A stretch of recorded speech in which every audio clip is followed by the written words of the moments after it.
तो कुरान और सुन्नत ने सच्ची बात है, जो मेरी तहकीक है उसमें कहीं फ़र्क नहीं है मर्द और औरत की नमाज में, इसलिए कि अल्लाह का रसूल औरतों का भी नबी है और मर्दों का भी नबी है। और आपका ये हुक्म कि सल्लू कमा रअयतमूनी उसल्ली, नमाज ऐसे पढ़ो जैसे मुझे पढ़ते हुए देखा है। ये नहीं फरमाया कि औरतें ऐसे पढ़ें जैसे आयशा पढ़ती है, आयशा को भी यही कहा कि ऐसे ही पढ़ो जैसे मैं पढ़ता हूँ।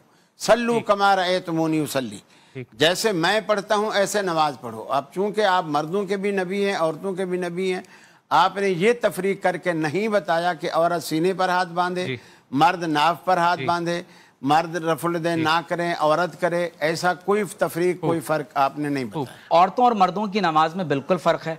अगर फ़र्क ना हो तो औरत को भी सर पे अमामा पहन लेना चाहिए और अपने टखने जो है वो ऊंचे कर लेने चाहिए।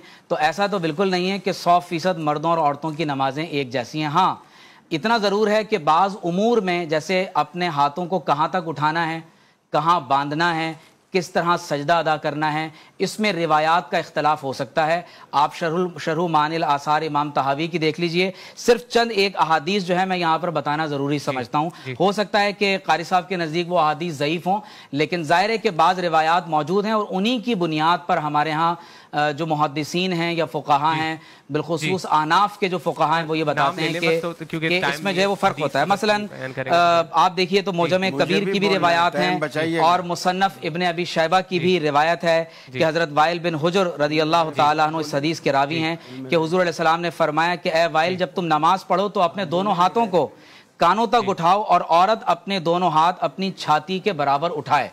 अब जाहिर है कि ये भी एक हदीस है। एक और हदीस में ये बात जिक्र है कि यही बात कही गई कि नबी करीम सल्लल्लाहु अलैहि वसल्लम ने यही नसीहत फरमाई कि हज़रत उम्मे दर्दा रज़ी अल्लाह ताला अन्हो को उस नसीहत के मुताबिक ये देखा गया कि आप जब नमाज शुरू करती थीं तो अपने हाथों को कंधों के बराबर उठाती थीं। तो ये सिर्फ चंद एक मिसालें, और भी रिवायात अगर आप देखें बिलखुसूस इमाम अल्लामा ऐनी की, क्योंकि वक्त नहीं है कि इस पर मजीद बात की जाए, कि नुखबुल अफ़कार जो आपने शरह मानिल आसार की शरह लिखी है, तो इख्तलाफ की बुनियाद ये हो सकती है कि ये ज़्यादा अस्तर है, ये ज़्यादा उनके लिए करीब अज शरीयत है, या इसमें इस्तेहबाबी फ़र्क हो सकता है, लेकिन ऐसा नहीं है कि उनकी नमाज नहीं होगी या इसमें कोई हराम और हलाल का फ़र्क पैदा हो जाता है। पहली बात तो यह है, हाथ सीने तक उठाना या कंधे तक उठाना या कानों की लू तक उठाना, मर्दों में भी ये राइज है। अल्लाह के रसूल की ये रफ़ुल दैन की सुन्नत है, हाथ बांधने की सुन्नत नहीं है कि चाहे कंधे पे बांध ले चाहे सीने पे, ये नहीं है। ये हाथ उठाने कहाँ तक है रफ़ुल दैन करते वक्त, ये उसकी सुन्नत रहा। औरत पगड़ी बांध ले ना बांधे, पगड़ी का नाम नमाज है, नमाज की सुन्नत हमने तो कहा फ़र्क।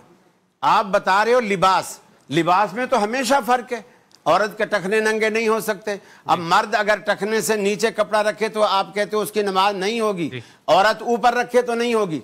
लिबास का फ़र्क अलग है, तरीका है नमाज में, रकात में, किबले में, अदायगी में अल्लाह के रसूल ने मर्द और औरत में कोई फर्क नहीं रखा।